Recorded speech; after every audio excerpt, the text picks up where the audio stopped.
In many ways, Dragon's Dogma 2 is an ode to old school RPGs, appealing to the hardcore gamer, the one who likes that choices matter and that your failures as well as your achievements shape the world around you. And one big way in which it does this is that you can only have one character. No reloading, no deleting your character and starting again, no multiple save files. And for this reason, you want to make sure that you make the right choice immediately when selecting your starter class. And for this very reason, I have created this video to help you decide which of the 4 starting vocations is the best for you.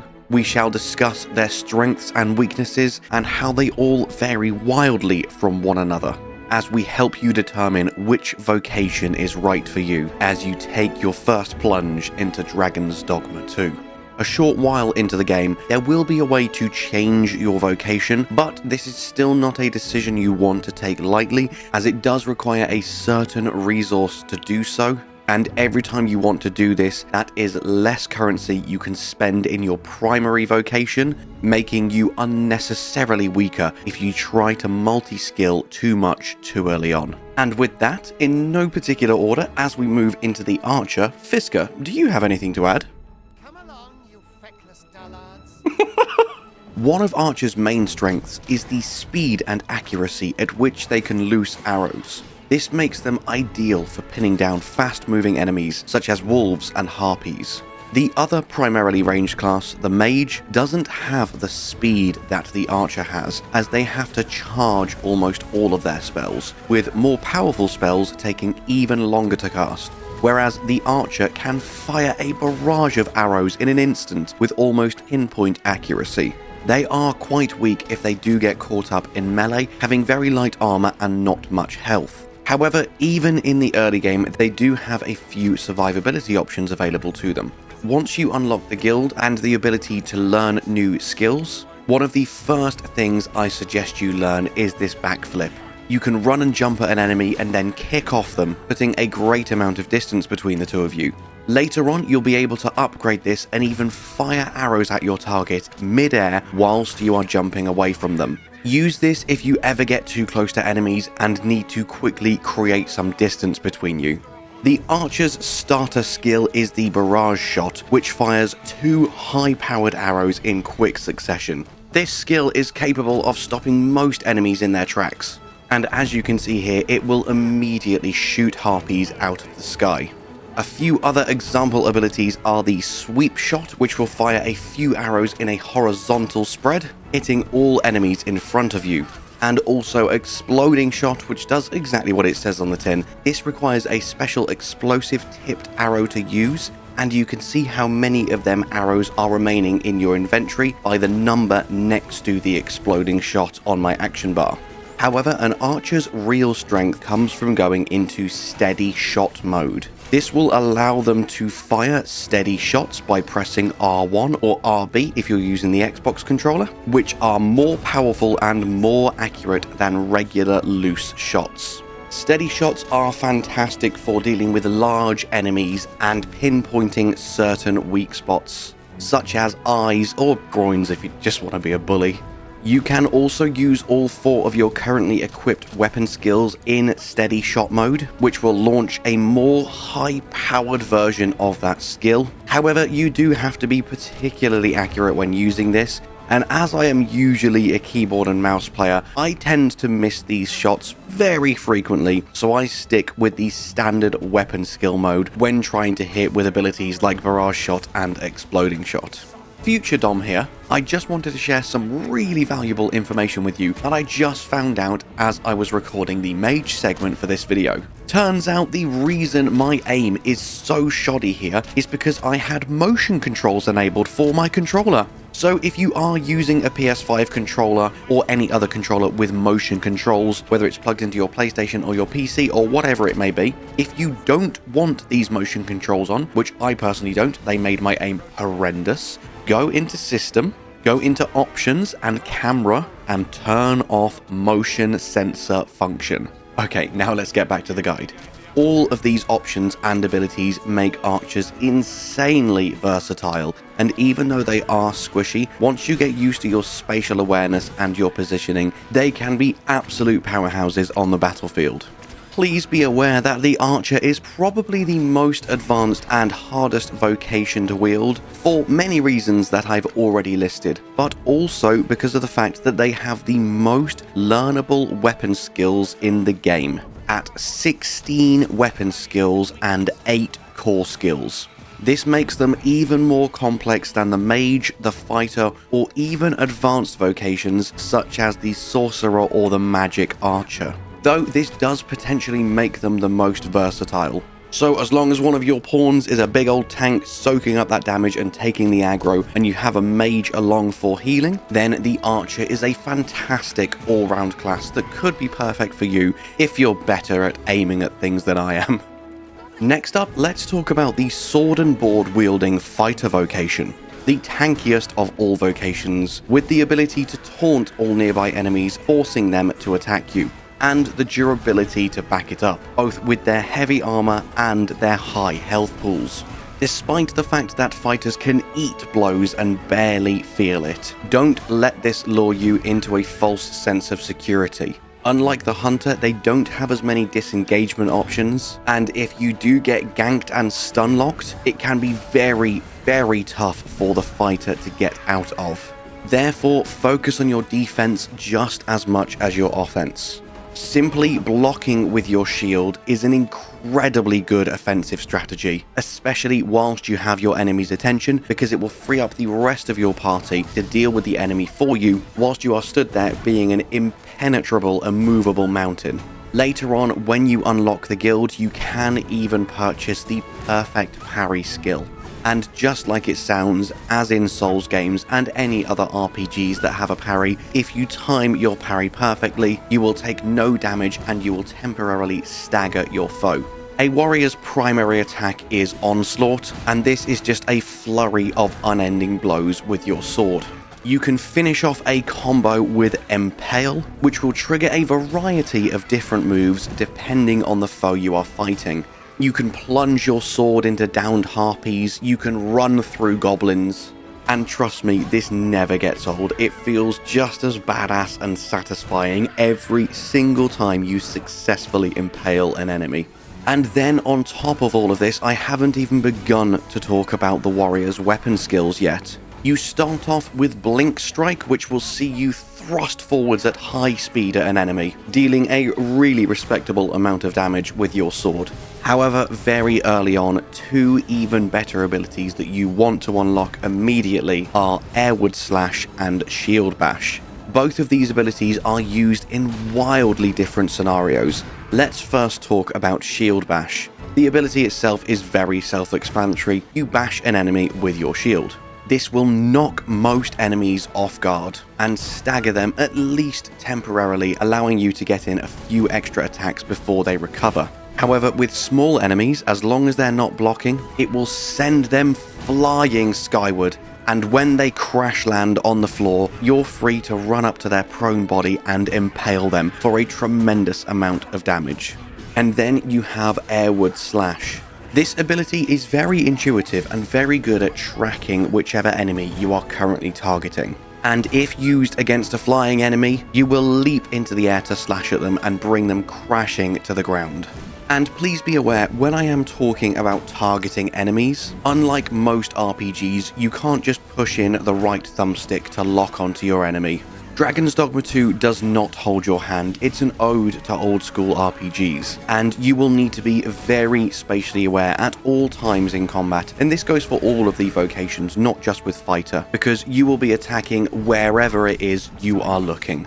If there is an enemy already pretty close to the center of your screen and you're already attacking them, there is some assistance there and it will continue your combo on the enemy. And in that same vein, Airward Slash and other similar abilities are fantastically intuitive and will automatically target whichever enemy is nearest to wherever you were facing and looking when you used the ability. But just be aware, there's no specific defined lock-on.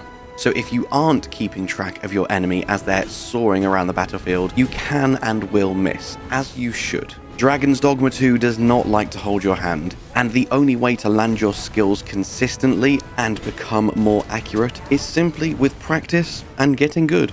Due to the fighter's tankiness, I have survived far more encounters than I would have done with my archer. And this is definitely the class for people who just want to get up close and personal, not worry too much about surviving, and swing a big sword. Next up, let's take a look at the Thief, the squishiest of all vocations, but also potentially the most deadly by far. Instead of blocking like the warrior or readying a steady shot like the hunter, thieves have Swift Step, which lets them smoothly dart out of the way of enemy attacks. And you can use this to flee from unfavorable situations or even to bewilder your enemies by constantly dancing rings around them as you sprinkle in a flurry of stabs. On top of Swift Step and your standard carve attack, you also have a powerful follow-up attack called Twin Fangs.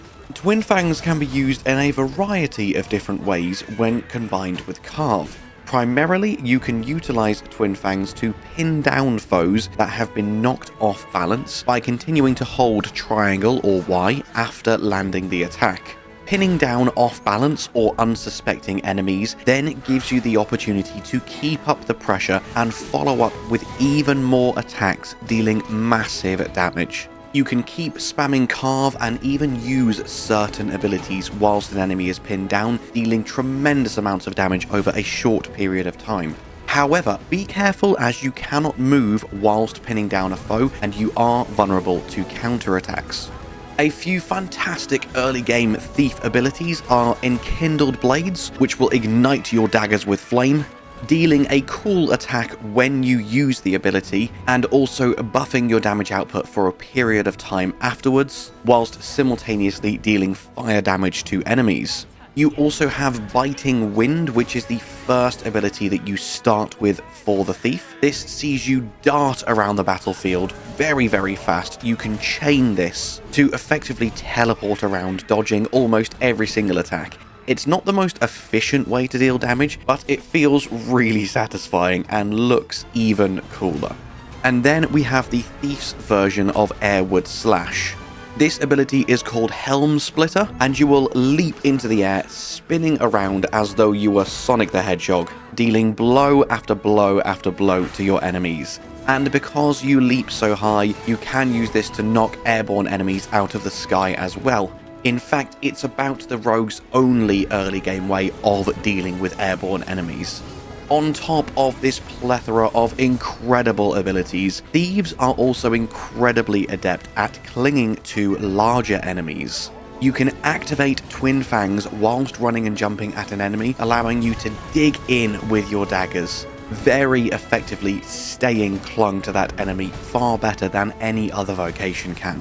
On top of this, many of Thieves' abilities are able to be activated even whilst clinging onto a foe, allowing you to unleash a variety of skills whilst staying very firmly dug into their back, their arm, or whatever body part takes your fancy really.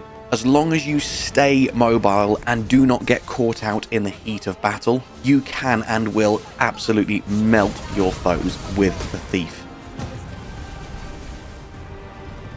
And as for the last starting vocation, but certainly not the least, we have the Mage, the spellcaster of this awesome quartet of starting vocations. Starting off with the weapon skill Flagration.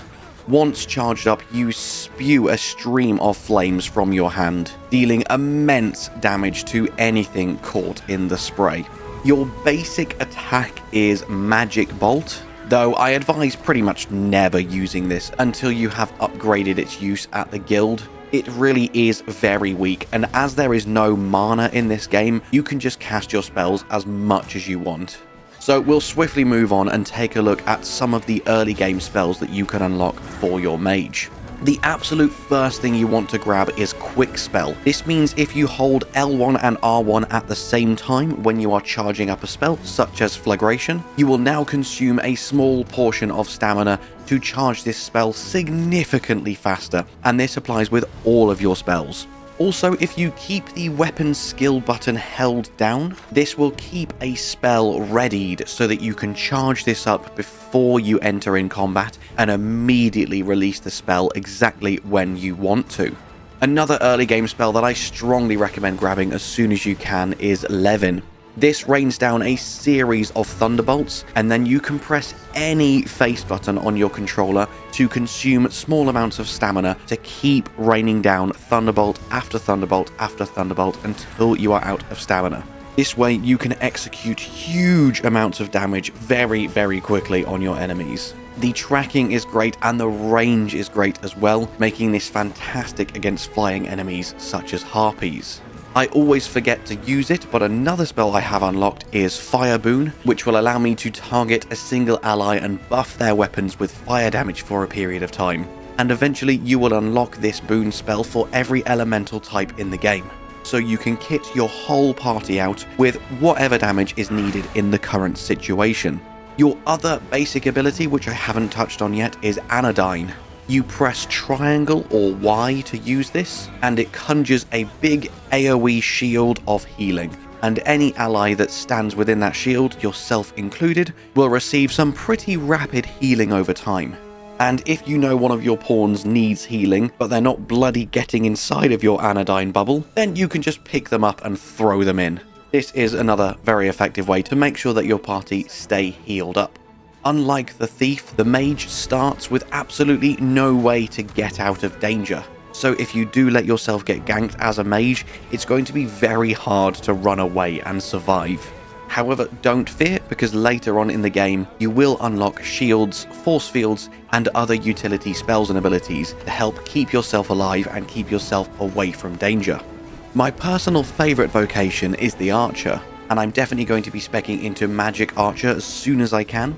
However, as you've seen here today, all 4 starting vocations are insanely powerful, and it is completely down to your personal preference and your personal playstyle. All I would then recommend is each of your 3 pawns take on each of the 3 remaining vocations to give you a nice varied party. And talking of pawns, did you know that they each have what is referred to in-game as an inclination? And this is just as important as their vocation. So on that note, I will be doing another video in the coming days talking through the absolute best mix of inclinations for your 3 pawns to make sure that you have all bases covered. Alongside this, I have some beginner tips, advanced tips, and things you missed videos coming up, along with mid-game and end-game builds for all vocations. So make sure you subscribe and stay tuned if you want to know all there is to know about Dragon's Dogma 2. And with that, my friends, all that's left for me to say is thank you so much for watching. I hope you have an amazing day, and I'll see you in the next one. Bye-bye.